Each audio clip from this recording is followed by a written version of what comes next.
Assalamu alaikum, I'm Aisha and you're watching Samar News. Here are today's headlines. US President Donald Trump has renewed his criticism of the Supreme Court after it ruled against his sweeping tariff program last week. In a social media post, Trump said other tariff authorities remain available and could be used in a more powerful way, though he gave no details. The court ruled he exceeded his authority under an economic emergency law when imposing higher tariff rates. Trump has since said he plans to raise a temporary tariff on imports from all countries from 10% to 15%, the maximum allowed under that law. Trump also warned countries against what he called playing games after a Supreme Court ruling. In a Truth Social post, he said any country trying to take advantage of the decision would face much higher tariffs than previously agreed. The European Commission has demanded the United States stick to the terms of an EU-U.S. trade deal reached last year after the U.S. Supreme Court struck down Donald Trump's global tariffs and he responded with new levies across the board. The Commission said Washington must provide full clarity on the steps it intends to take following the court ruling. It said the current situation is not conducive to delivering fair, balanced, and mutually beneficial transatlantic trade and investment, stressing that a deal is a deal. On the other hand, the European Parliament has postponed a key vote on the European Union's trade deal with the United States after President Trump imposed a blanket 15% import duty. Lawmakers had been set to vote on proposals to remove many EU import duties on US goods, part of an agreement reached in Turnberry in July. The vote marks the second suspension of the deal after earlier protests over Trump's Greenland demands and tariff threats.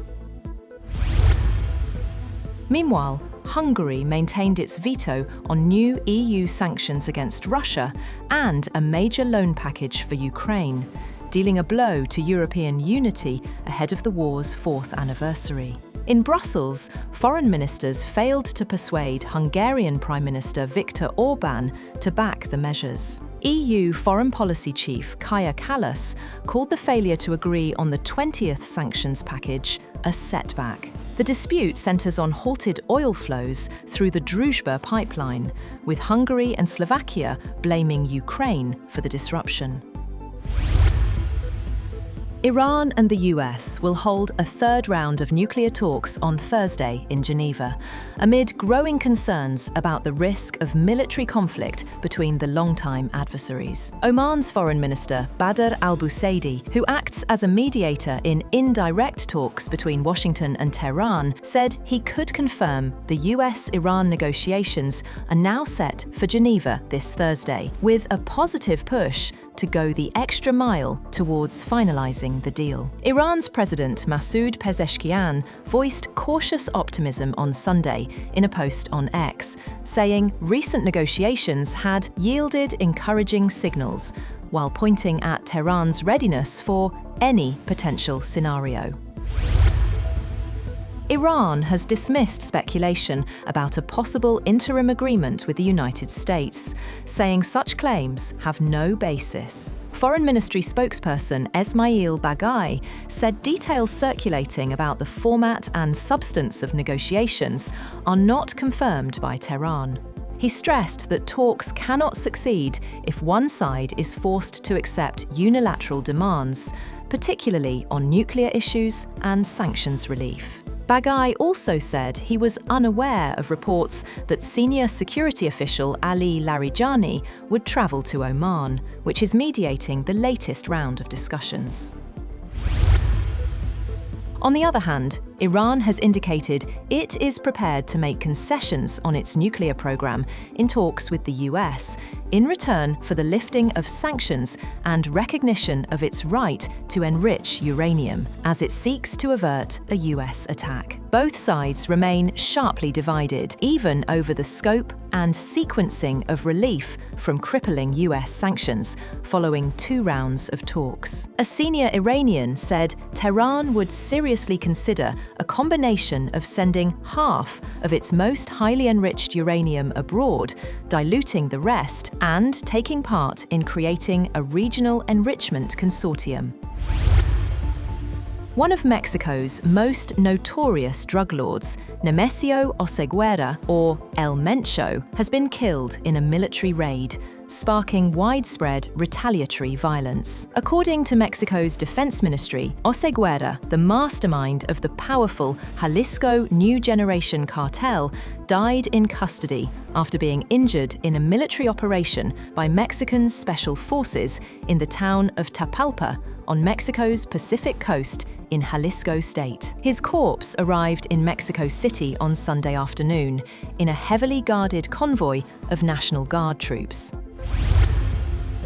The United Nations chief has warned that human rights are under assault worldwide, citing widespread abuses of international law and devastating civilian suffering in conflicts in Sudan, Gaza, and Ukraine. Antonio Guterres, speaking at the opening of the Human Rights Council in Geneva, said the rule of law is being outmuscled by the rule of force. He added that human rights are being pushed back deliberately, urging member states not to view international human rights as a menu to pick from.